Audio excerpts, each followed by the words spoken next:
William Robert Tosh Plumlee. If I go over his whole bio, it would take an hour, but he's just a living legend, really, if you've studied this area of history. The 1950s, he worked as a contract pilot for the secret CIA flights, including some for William King Harvey, Tracy Barnes, and William Rip Robertson, and flew arms directly to Fidel Castro when the U.S. was backing him in Cuba prior to the overthrow of Batista. He was never an official CIA employee. After Castro, the U.S. turned against him. Tosh flew arms to Castro's opponents. In '62, he worked on Operation Mongoose as both a pilot and undercover CIA covert action group operative. He later worked as an undercover pilot in operation during the Ronald Reagan administration drug war, flying arms, Nicaraguan Contras, and cocaine back to the United States. Of course, one of Gary Webb's sources he used. In what was to become known as the Iran-Contra scandal, Tosh flew arms to John Hull's ranch in Costa Rica, returning with loads of cocaine offloaded at U.S. air bases.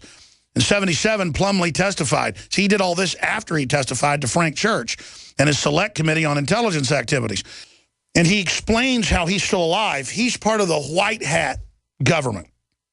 And we could call kind of the Pentagon-affiliated CIA group. And from my deep research and being a conduit through the years, the point is that the reason I'm alive, the reason Tosh is alive and others is that there is a light side to all this. The problem is the dark side's taking over. And I'm not putting words in his mouth. He said that before, and I found that to be true. Now, he first wants to respond to John McCain that attacked him in this short segment, and then we'll play the video next segment. Then we'll get into the latest on Iran-Contra, the latest on Gary Webb and the new film, Kill the Messenger, and the latest on Benghazi.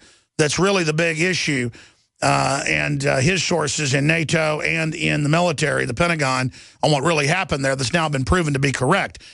A year after he said all this on the show, it's now come out about the Stinger missiles, you name it. So, Tosh, I've done a 3-minute introduction. You got 3 minutes to break. What do you want to get into first? Well, I don't know where to start. I guess we'll start with McCone. Let me make one statement about your Ebola and the doctor.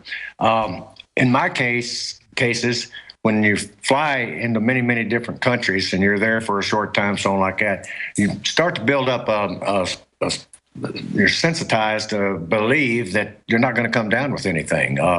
Sometimes you're vaccinated, sometimes you're not.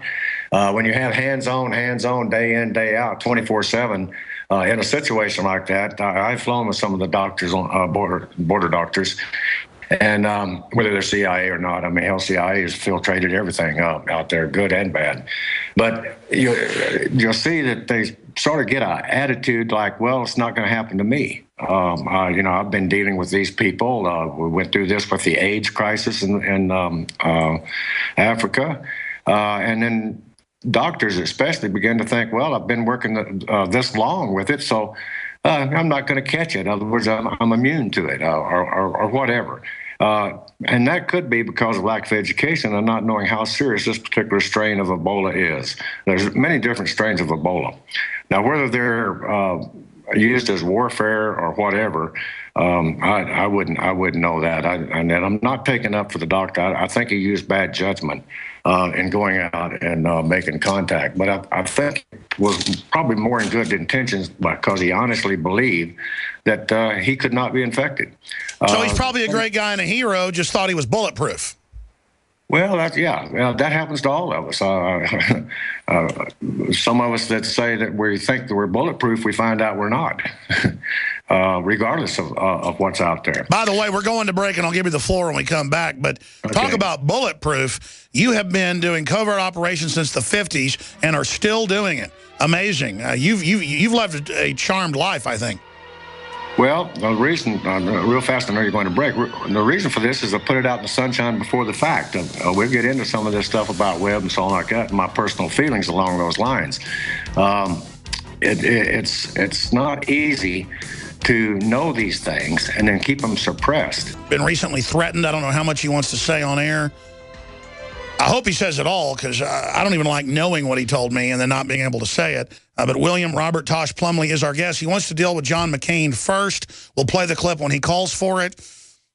Sandwich him with Colonel Schaefer, confirming what Plumlee has said, and sandwiched in with another guest as well, getting into what really happened with Benghazi, but Plumlee's talked directly to a NATO officer and others. We're just going to leave it at that. And it's all been confirmed what he's been saying the last few years now. And so he's been threatened by the Justice Department, you name it. All right, I'm going to give you the floor, sir. Go ahead and break down the whole McCain situation. Okay, thanks a lot, Alex, for having me back on your show. I do appreciate it. However, I was, as you know, a little bit reluctant to continue to go on interviews. Number one, I do not do interviews with mainstream media. That's my personal feelings. I do not trust them. They've demonstrated to me in the past that they're more interested, in my opinion, more interested in spin, entertainment, and some of the editors have been infiltrated. We'll leave it at that on that. So I'll come on alt media. I have more respect for alt media, even though you have to be highly vetted in order to put stuff out on alt media. But anyway, that's not the issue.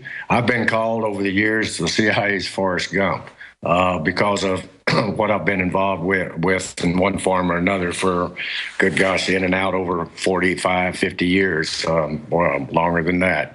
Why do I still be engaged in things like this? There's a thing called method and procedures, and when they need people for the dark side, if you want to call it that, then they call upon people like, not so much me now, but young people, younger than I am. They call upon them to carry out special ops. And those ops have been infiltrated by political influence over the years. I saw that coming many, many years ago. I saw some of the operations that we were involved with. It became illegal. When I started flying cocaine back into this country to carry on an operation in violation of the Boyle Amendment, I began to have a little bit of a conscience about that. So I started trying to put information out there before the fact, not to prove anything, but just mainly to protect myself, because I saw what was happening to other people, character assassination, in some cases outright assassination, when they didn't go along with the status quo and the infiltration that was starting in those early years back in the 50s through the 60s. Whether it be military-industrial complex, whether it be CIA operations, COGS, or whatever you want to call them, UC operations. But those operations, instead of becoming military intelligence operations and gathering intelligence for the welfare and protection of this country, for national security, they become migrated into special ops for political gain. Then we started getting incompetent people in strategic positions in the intelligence community. So anyway, I don't know if that, brings up a date on anything. The reason that I decided to go in here and talk, a person sent me a clip, and Senator McCain was asked a question about about missiles, about weapons, actually. And the statement come back he made, Plumlee, referencing me, said, pigs fly and the sun rises in the west. Okay, I understand the situation of that comment or what he's trying to say. But tell me outright, Mr. McCain, I challenge you. Which the information that I had about missiles going to the wrong places came 2 years ago. It was, I think, even talked about on your show, Alex. Yeah, it was talked about here first with you, yes. Yes, right. And at that point, I started getting a little heat. Politicians some people did not want to hear this. It was not with the administration. It was not the policy of the administration at that point in time. The CIA's Forrest Gump was talking again about things he knew absolutely nothing about. Well, about a year later, it was confirmed. Another thing that was confirmed around that time was the training bases that was inside Jordan, and was also safe houses in Turkey and Jordan, where U.S. weapons and also Russian weapons were being stored in these safe houses, and they were also had training sites at various places located in Syria, Jordan, and Turkey. Now, where did that information come from? That information didn't come from our intelligence. It came from NATO intelligence and other sources, including the French, in these areas. And being that they were heavily engaged in this, and there was also a war getting ready to start in the Ukraine, a friend of mine that had worked with me, I put it this way, I'd worked with him in Mexico on Task Force 7, Fort Bliss, Texas, was transferred over there into drone school. And then he contacted me again one day and said, "You won't believe what's going on over here. We're moving weapons. They're coming in on C-130s. We're building up a secret army over here." And I first thought, wow, man, this is, it's got to be vetted. I mean, I could go out here and talk about it and so on like that. So then I had another source, separate source from military out of the Pentagon, and run that through him. And he looked at me and said, "Where did you get the information?" And I said, "All I'm trying to do is vet the information." And so then I thought, well, I better go out and vet it out public. So then later on, a few other things come out with the Mexican situation, the release of Carl Quintero and the Shorty Guzman thing and all that kind of stuff. And then Fox News asked me to go on, and I did go on camera with them and talked about that. It had nothing to do with Benghazi. But even in that interview, I mentioned Benghazi. I mentioned the Stinger missiles, and I even said the amount, 400 missing. Now, the reporter in the news clip, he said 15,000, and he referenced Stinger missiles. There was 15,000 hard impact weapons that was transferred over there. Within those 15,000 weapons, hard core weapons, if you want to call it that. Anti-tank, anti-armor, penetration, anti-aircraft. All that, and tanks. I mean, high energy. High energy, high impact weapons, and embedded within that 15,000 on those shipments that were there a year and a half before all this started breaking was the Stinger missiles.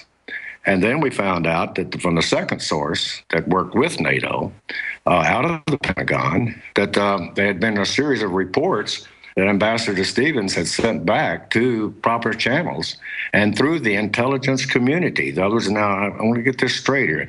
This was information from hard-working undercover boots on the ground intelligence operatives with the CIA and with other organizations that had gathered this information over a long period of time. Their responsibility is to pass this information up through proper channels, which they did. However, the information that the intelligence community, I'm talking about the U.S. intelligence community, and joint with the NATO forces, they didn't want to hear that because it was contrary to the administration. And then the president at that point had made a statement that these were little old kids playing around with over there and that there was nothing to it, and downplayed it because it did not fit into the political structure at that particular time. So therefore, State Department sat on it, POTUS sat on it, and this whole administration sat on it. I wasn't going to push on this until McCain made his statement. So now McCain made his statement, and you can play it anytime you want to. He knew the people that those weapons were going to, and they were good people. That statement was made at the same time American tanks were pushing in on Baghdad. At the same time, there was people over there were cutting off people's heads and lining up the soldiers that happened to get captured and shooting them in mass graves. Okay, no comment from this administration. That's an intelligence failure, right? So blame it on the intelligence community. In other words, I'm not taking up for CIA, and I'm not taking up for any organization. I'm trying to put out the facts here the way that they came down the pike. So I thought, well, what am I going to do? I mean, this information is out there. Mainstream media cannot touch it, will not touch it for whatever reasons, because lose your career, lose your job. Only people that talk about this stuff are retired people that's been through it. So anyhow, I don't want to eat up all your time just blabbering here, but... No, you're not. It's important to give all the background on this. We'll play the McCain clip right here. This is reporters about a week ago. They sent us the video. We premiered it. It's up on Infowars.com if radio listeners want to see it. And it's sandwiched in between two of our expert guests, backing up what Plumlee has said. One of them, Madsen, formerly with the NSA, and then, of course, Colonel Schaefer, Lieutenant Colonel Schaefer, who was on just a few weeks ago, hours after briefing Congress, who is fully aware of everything that's going on right now. Let's go ahead and go to this clip. Well, first off, there's a realization, Alex, and you can probably figure all of our options for Syria are bad. I mean, I don't want to get in the details of it getting me in trouble, but there's people been fired over telling the truth to the White House, saying, look, these are the options we have, and they're all bad. And by the way, getting involved directly is just going to make things worse, you know. So the whole idea of arming these folks, and let's be honest here, there's clear evidence in my judgment that the Libya consulate that was attacked on the 9/11 anniversary was very much involved in moving, you know, obtaining surface-to-air missiles, other arms from the Libyans and transferring it via the Turks to the rebels in Syria.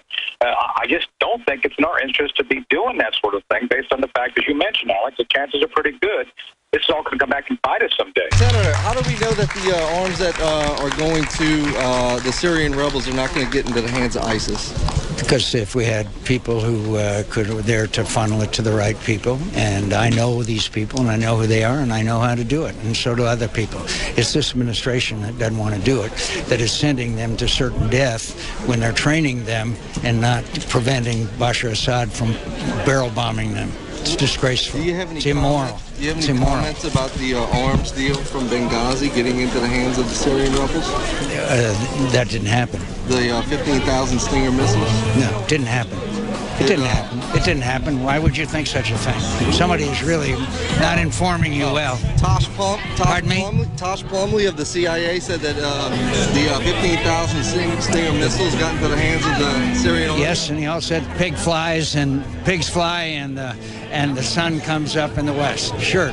On blackmail. Oh, yes, absolutely. You mentioned McCain. And what do they got on this guy? I mean, obviously, he's blackmailed 3 ways from Sunday. They know he was singing like a canary to his North Vietnamese captors. For 6 months, he was giving operational schedules for U.S. Flights, attack flights into North Vietnam.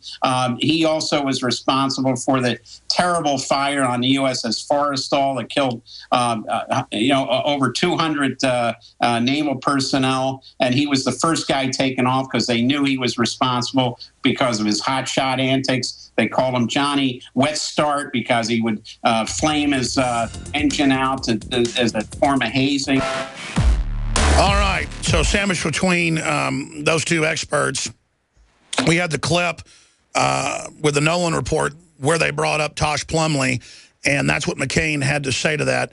Please continue with your statements on that, and then let's move into the latest on Benghazi, the latest on Gary Webb, CIA drug trafficking with Tosh Plumlee. Tosh?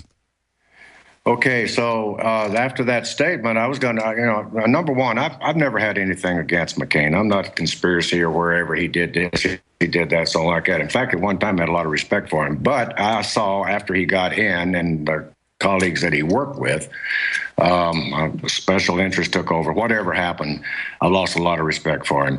That statement right there, knowing that this information had already been vetted and was before the fact, as much as a year and a half, that those missiles and that hardware was being pilfered or given to the radical factions that eventually become ISA.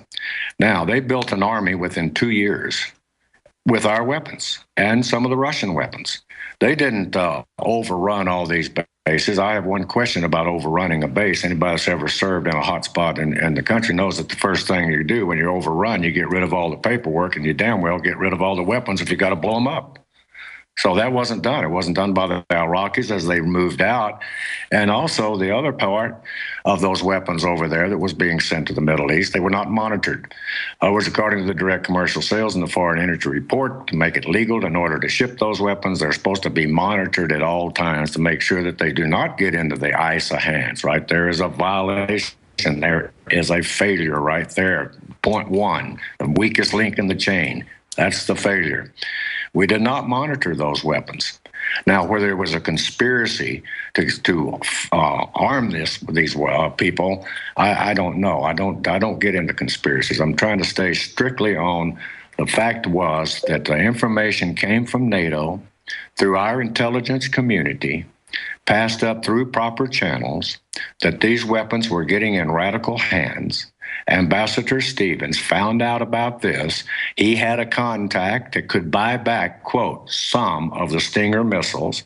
He sent dispatches to Washington, D.C., and I don't care what they say up there, many dispatches, he and others, and even some NATO people and some people that was working with the French, also confirmed those reports to Washington, D.C., to the U.S. State Department, and they set on it. And that actually told the operatives on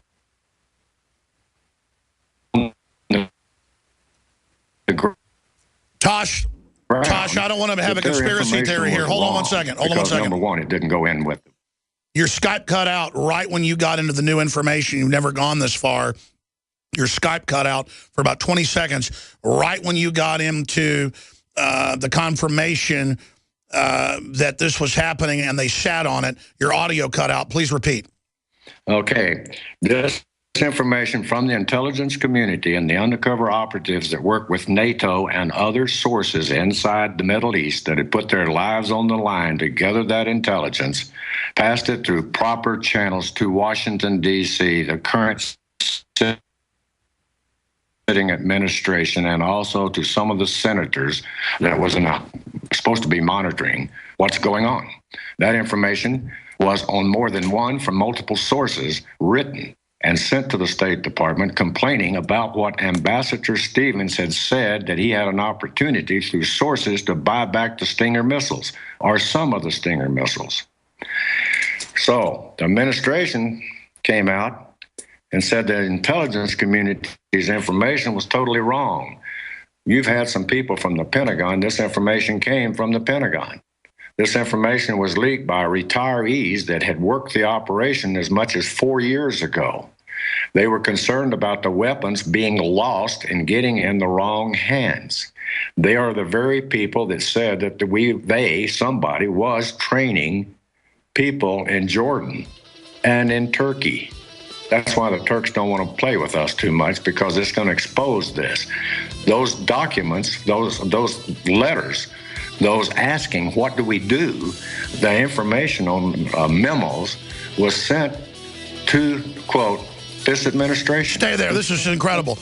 And you're listening to one of the main Iran-Contra witnesses, ladies and gentlemen. Stay there. I know you were talking about, you just did your job. You checked all these sources. You've been doing flights, as we speak. You're talking to people. It all comes out to be accurate. McCain makes fun of you, attacks you. Obviously, the intelligence community knows if al-Qaeda gets stingers, they're going to shoot down airplanes.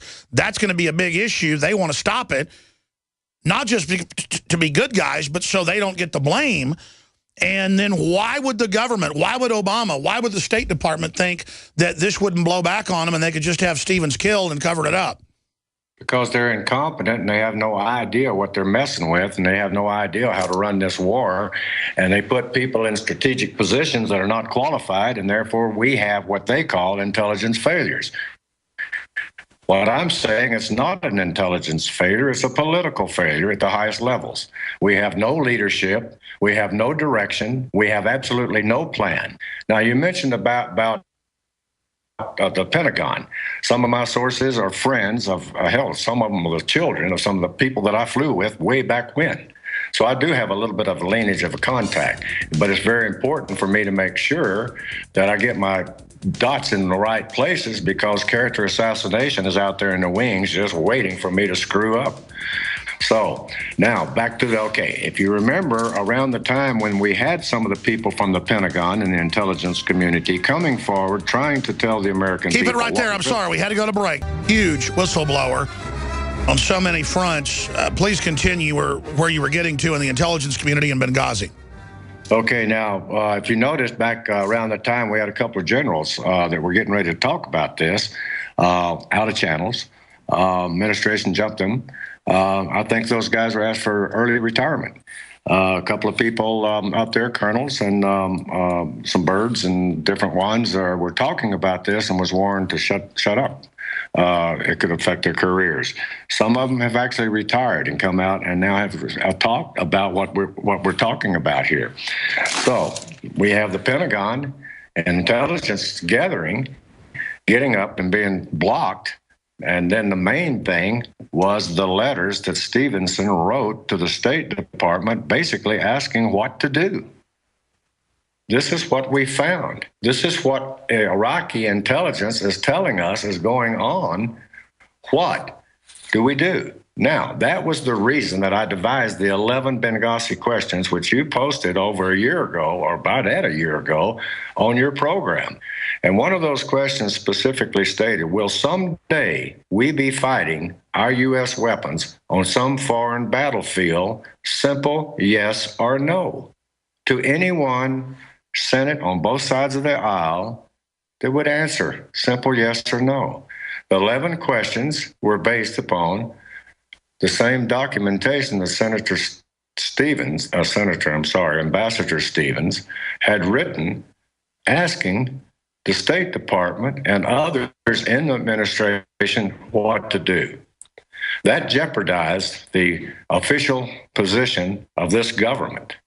And so therefore, those documents had to be sanitized. Those documents had to be withheld because it would show an illegal operation of a gun running situation, and the weapons were not being monitored and allowed to get into the wrong hands.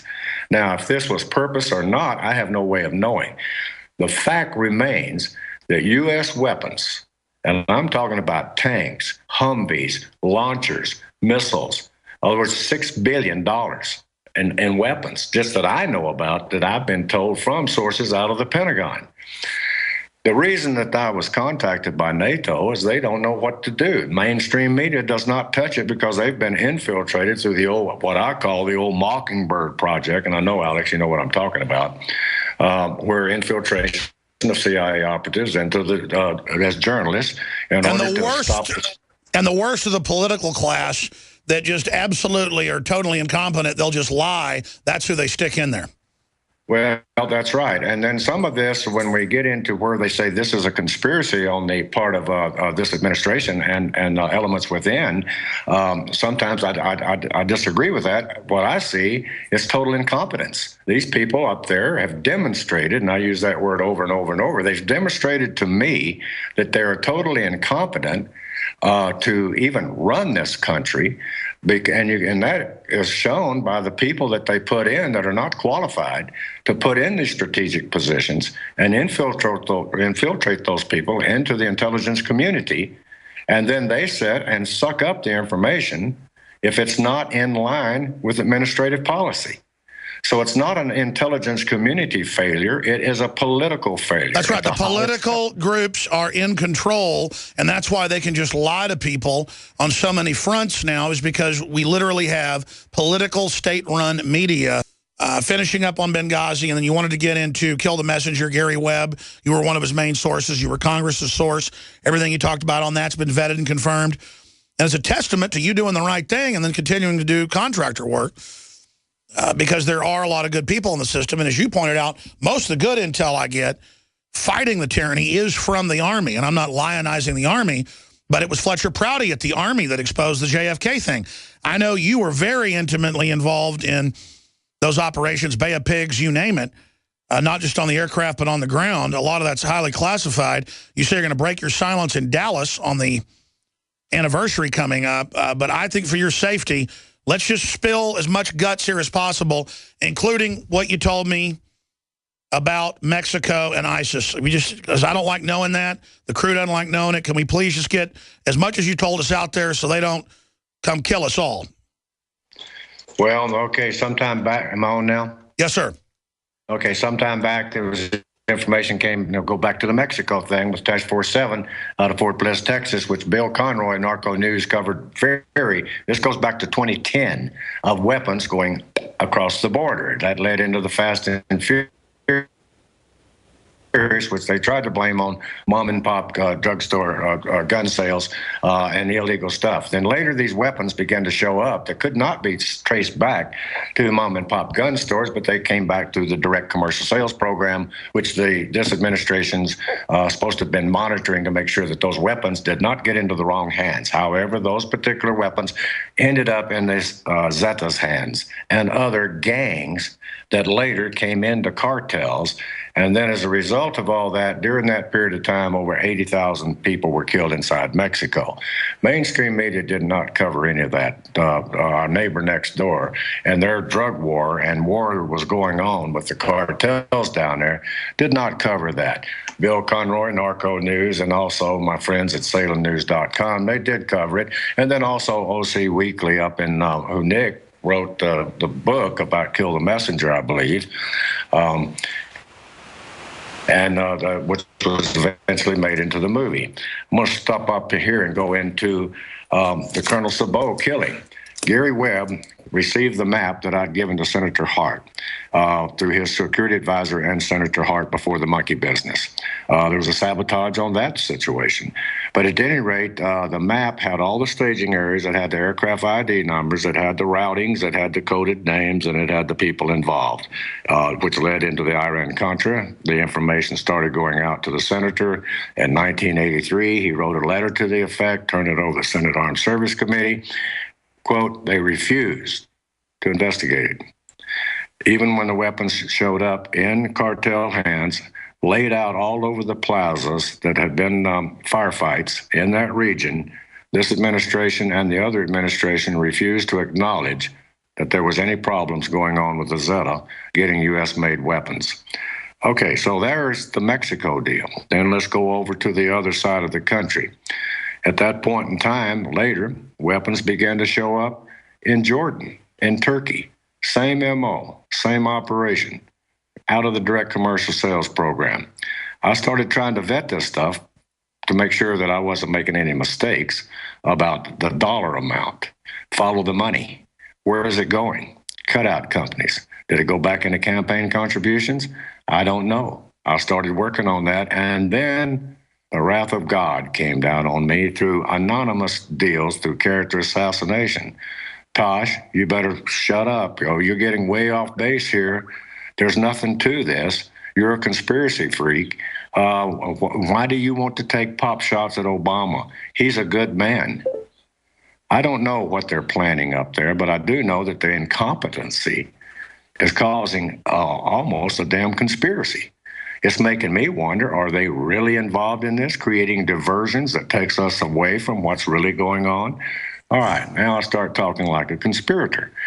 All right, so I have to vet the information. In other words, I've told people, and I told them on your program, don't believe anything I tell you, don't believe anything you tell them. Get out and do it themselves, do their own legwork. All we can do, all you can do is point to people where to go to. I agree. Specifically, though, there's now been intelligence reports come out, and then finally the FBI denied it. They admitted it 2 days ago. So some of this is coming out. We saw the shooter up in Ottawa a few days ago. What I'm getting at here with you, or I guess yesterday, what I'm getting, or 2 days ago, what I'm getting in here with you is... We have reports on that, too. Yeah, your Skype cut out. Specifically, what do you know about Islamicists in Mexico and U.S. training bases with them? Tell us what you know. Okay, I went in on a program, I think it was yours or Hackman, and then at that point in time, the intelligence report that there was an infiltration coming across in the flux of the children and all that kind of stuff, that they picked up, I think it was 9 Somalis, according to the Border Patrol, and these Somalis were filtered through Mexico, up through the porous border, between places like Antelope Wells, Columbus, Palomas, and the Juarez segment, which is a very desolate, remote area of the desert Southwest at the 3-foot fence down there. So now, was that happening? Okay. They said that these things, they were already staging in safe houses in Las Vegas, Houston, Texas, Atlanta, Georgia, and they were infiltrating through porous borders in McAllen and those areas down south through Lajitas. And all this intelligence through the task force out of Fort Bliss, Texas, went through proper channels. The person that I'm talking about was transferred to drone school to train before he went over to Afghanistan. He gets in Afghanistan and says, hey, man, the same operation's going on over here that was going on in Mexico. I'm saying, wait a minute, you're saying that we're putting guns in the Zetas' hands? He says, not direct. You know what? Okay, so anyway, they asked me at one time, this is 209-210, would I come down there and so they could show me something. So I went down and saw a warehouse, and I saw the warehouse packed full of software, and I even tried to take pictures of it and put tracking devices on the vehicles, which was all recorded by Narco News and Salem News. Mainstream media contacted me and said I was crazy, that there was nothing to it, and that's why they could not use it, and they had got that information from this administration. So then someone tells me, Mr. Plumlee, be very careful because the administration's out to get you. They're going to subpoena you. I said, okay, fine. I'll honor that subpoena when someone else honors their subpoena or gets issued a subpoena, and I will stand side by side with that person and raise my right hand, and I will tell them, that committee, where this information come from, if that person would do likewise. Now, I blocked out the name there, but everybody knows who I'm talking about. I don't like to throw names out there, but so far I haven't heard anything from the subpoena. But I did hear some other things that I'm upsetting some people because I'm going into methods and procedures. And here's the problem, their problem. I'm not a government agent. I'm not employed. I don't take the U.S. government Treasury's money. This information is coming to me. There are people that are dedicated to saving this Constitution, and they're seeing it gradually through a process of evolution being eroded. And it's being eroded by incompetent people put in strategic positions that stops the actual flow of intelligence that is needed in order to save this country's. Now let's stop right there. You told Nico and others specifically, repeat what you told us about not just radical Islamists coming across the border, but a training base in Mexico. And did you? That's the reason I came down here. Well, we're bringing it up to date. The information I got, I'm still down here checking that out. I haven't released. I said that's what I'm coming down here for. Here's the report. There is two training bases. One between out here in the desert Southwest in Chihuahua, which is directly between El Paso and Nogales. That area, Antelope Wells. It's very porous down there. I'm trying to get in touch with the Border Patrol right now to find out if they've had any reports of that. I do have a Border Patrol contact out of Santa Teresa, and he told me there's truth to that. However, I can't go out public at this point and say, I'm trying to get pictures. I'm trying to find out for sure. I'm trying to get next to the Marinos down there that are stationed in Palomas across from Columbus, New Mexico.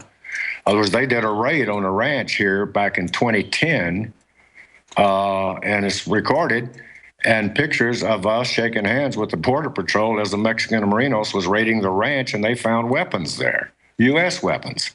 Now, that was blocked out because, quote, national security. Sure, let me say this. Shelly Castile, who was a high-level DEA agent, Vietnam vet, Border Patrol before that, DEA, obviously you know who we're talking about, yes. Also a source for Gary Webb and others. Right. They set him up for just selling a few shotguns and stuff when he got divorced to raise money and put him in prison for a while. He said on my show in 2003 in studio, there's video of it on YouTube, that they were going to arm secret armies called Zetas down by the King Ranch, and that he'd been asked to go train these secret armies. They were going to claim that it was an infiltration and that the Mexican army that was trained in the U.S. had turned against the Mexican government and formed the Zetas, but it wasn't true. When he said that, they came after him. So now because I don't want to get this wrong, what I'd heard you were saying, because you were talking to the producers, and correct me if I'm wrong, is that there may be Islamicist training bases that the West is protecting in Mexico. We've seen that leaking out in the news that they supposedly have training camps. That's what the whole thing I'm down here for on this particular situation. But you haven't confirmed that. Well, wait a minute. Yes, okay, Sally was right on. In fact, some of us boys helped support him while he was in prison because he got a wrong deal. We're trying now to get his pension back from him because his information has proved to be 100%. Now, I'm going to go real fast and speed up here. Sally also knows about Hangar 3 because he ended up refueling one of our aircraft down there, and that's how I know Sally. And that goes back into Iran-Contra to the secret air base known as Santa Elena, Costa Rica, and known as Point West in Oliver North's notebook. So Sally has a long history, and that's sure. What you just said is absolutely right. They jumped on that man, and they discredited his deal and robbed his pension and ruined him. Now, he had also passed some of the same information to Gary Webb. Now, I'm going to get into the Gary Webb bill. Gary Webb received copies of the Gary Hart map.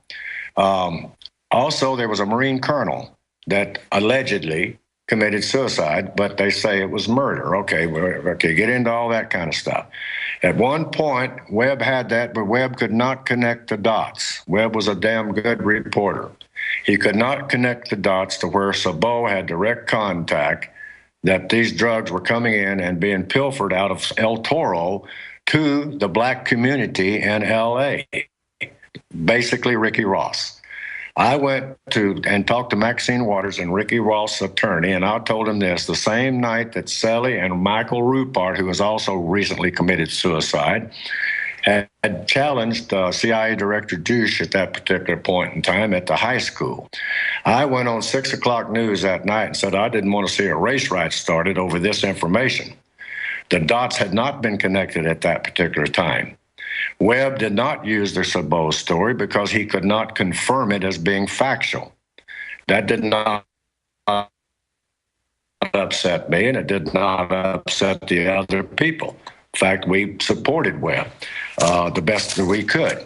Nick Skoll turned around, took part of the Sabot story, Marine Colonel James Sabot, took his story, and he did an article around cocaine or Cocaine Airways, did a couple articles on me about my knowledge about El Toro and flying C-130s into El Toro to be offloaded with drugs and then reloaded to China Lakes with weapons and going down to the Contra.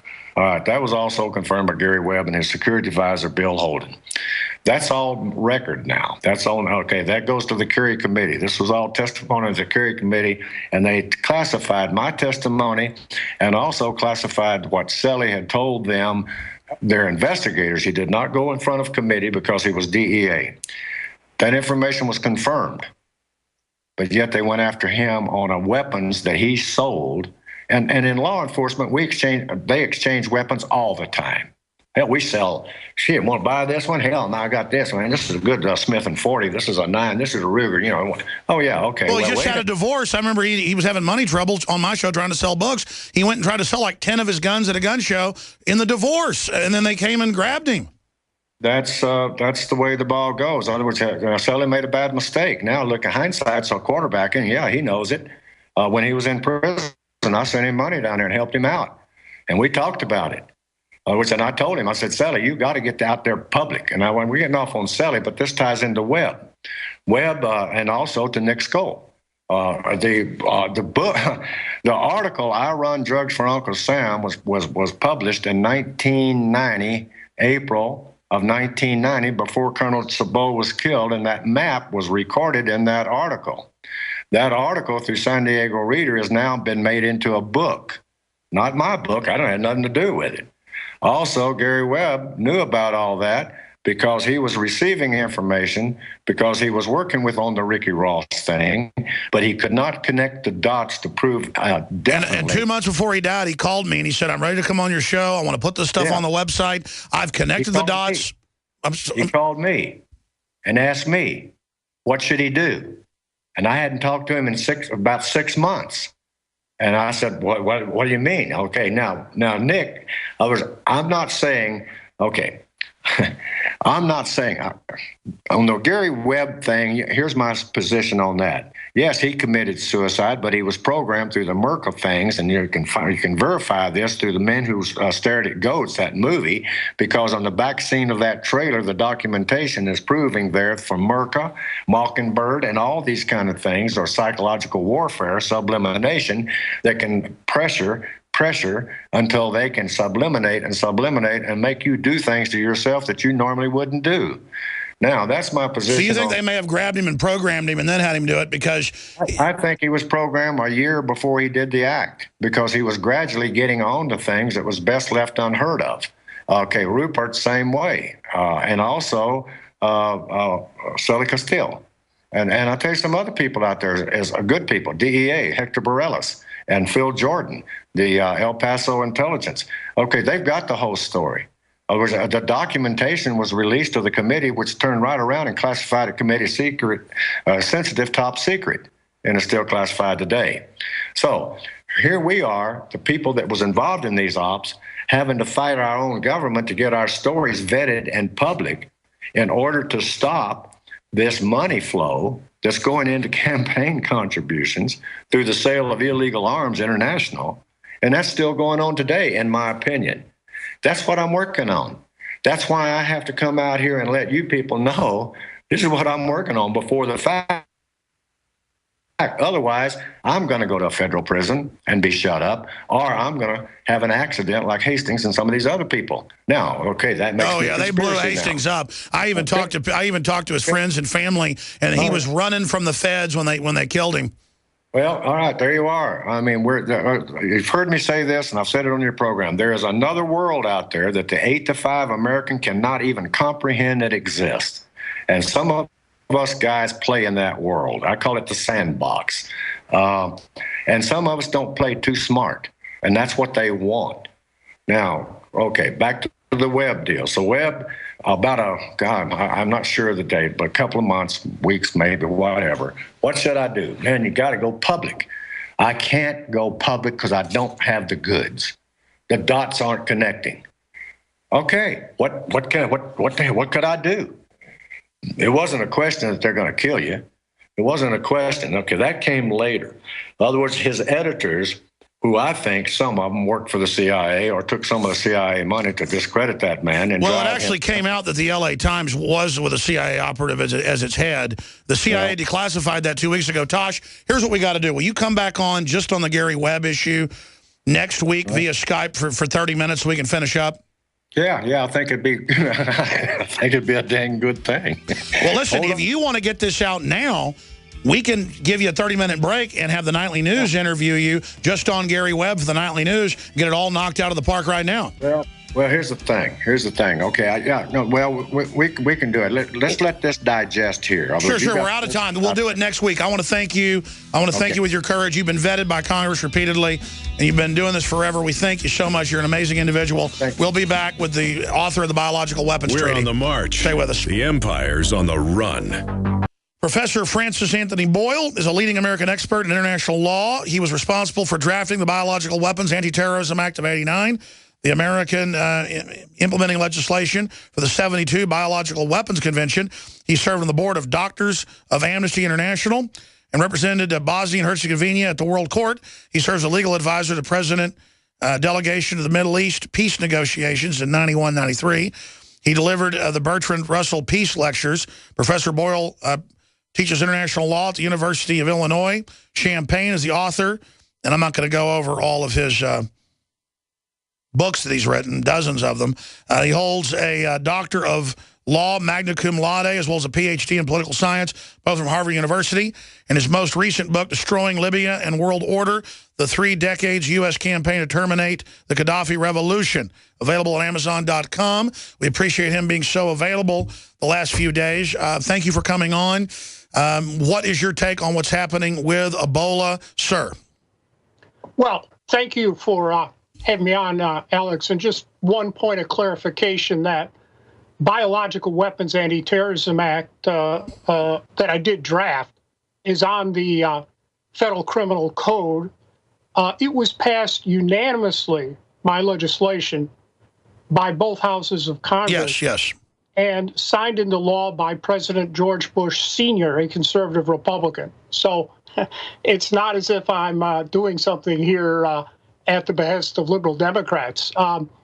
I think, as I've said elsewhere, what we're seeing there in West Africa is a result of the U.S. biosafety level for laboratories, the highest level. We have one in Guinea, one in Liberia, and one in Sierra Leone. And these labs do every type of hideous biological warfare work you could possibly imagine, including DNA genetic engineering on just about every type of agent you can possibly imagine. So it's my opinion that this is where it came from. I'm trying to figure out, precisely what type of agent we're dealing with. Today's New York Times has 2 variants. One, what looks like some type of hoof and mouth disease that was genetically engineered along with Ebola down at the University of Texas in Galveston. And a second type, this is in the New York Times today. You can read it. That's right. Hidden in plain view. I have the article right here. Just buried this is a product of BioShield. So our bioweapon is bouncing back on us. I'm afraid this is blowback. The second unbelievable bio weapon involved here is the National Institutes of Health. They've always been up to their nose in actually their eyeballs in biological warfare, and the Center for Disease Control. The second agent seems to be a genetically modified organism involving enhanced lethality, Ebola, together with the virus for the common cold. Oh, my God. And you put the two of them together. Now, just so I mean, you're the author of our biological weapons law. You're a top expert in this. You were access to a lot of classified stuff when you did that work. You're here telling us that you've looked at this. It's hiding in plain view. And we know we have these secret bioweapons labs in Africa. That's what the African scientists are saying. The media has been attacking me for pointing out that South Africa admitted they developed this stuff. That was declassified in the mid-'90s, as you know, with Project Coast. And the CIA worked with them, too. Right. That's well known. Yeah. So you're saying, in your view as an expert, you believe that this is a Western-developed bioweapon crossed with the cold, because the Army's come out. We have the report on Infowars.com today, and said they believe that it will transfer like influenza A in temperatures below 45 degrees and will go airborne this winter. I think it's been manufactured to be airborne to some extent. Although, for your viewers, I want to make it clear, I have never had access to any type of classified information. I've never had a government security. Only when you were in Congress working with them, because I read some of the filings on it, it just talked about, well, I guess, declassified info that you went over with them then. That's right. Back in those days, everything was in the public record, but pursuant to Freedom of Information Act requests where you could actually get something. But these days you can't get anything, and you just have to read the press and scientific literature very carefully to find out what's going on. Yes, concerning the influenza virus, today the New York Times, I just sent you my comment on that, says that they're going to be testing out 3 types of vaccines over there, the 2 I mentioned, and a third involving the flu. And now, you have to understand, they call it vaccines, but this is simultaneously offensive, defensive work. First, you develop the biological agent itself by means of genetic engineering. In the case of Galveston, it looks like foot and mouth or something, and Ebola, enhanced Ebola. And in the case of NIH and GlaxoSmithKline, it is this, what I call Colbola, the common cold, together with the enhanced Ebola. And by the way, it's reported yesterday that in the BBC today, GlaxoSmithKline has been over in Guinea testing this stuff out. And in Mali. Mali just came down with its first case of Ebola reported today.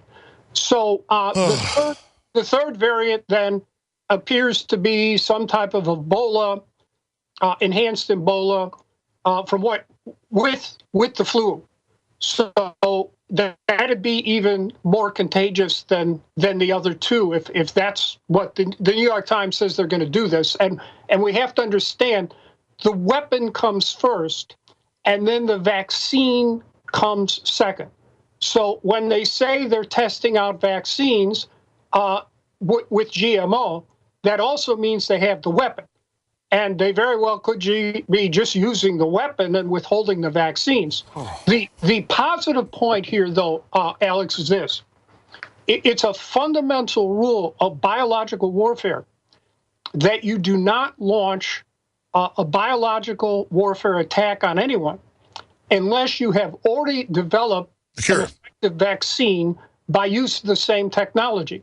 Now, if you read that story I sent you today from the New York Times, which I analyzed carefully, it appears that these vaccines have already been developed at Galveston, yes, National Institutes of Health, and have not been developed but produced, but at a small scale. The excuse, well, we couldn't jack it up because Big Pharma wouldn't come in here, that's ridiculous. We spent $79 billion on this stuff since 9/11. And maybe that's BioShield. That's the BioShield program. All of everything, all the biowarfare together from 9/11 till now we've spent $79 billion. Well, Dr. Boyle, that's what all my listeners have been saying the last month, is that, again, we're not biological weapons experts like you, but we can look at it and say, Ebola's been around for 30-something years in the news. Magically, they've got all these vaccines they say are going to be ready just by the end of the year next year, that lo and behold, basically match what we see popping up in Africa. And the Africans are saying, listen, there's been UN vaccination programs and other things. That's where it's coming from. They're running. They know. And then it goes back to the boldness of the establishment. Why would Obama then and others let it spread everywhere around the U.S. and lie about it and disappear people? We now know that's going on. We just don't know the severity.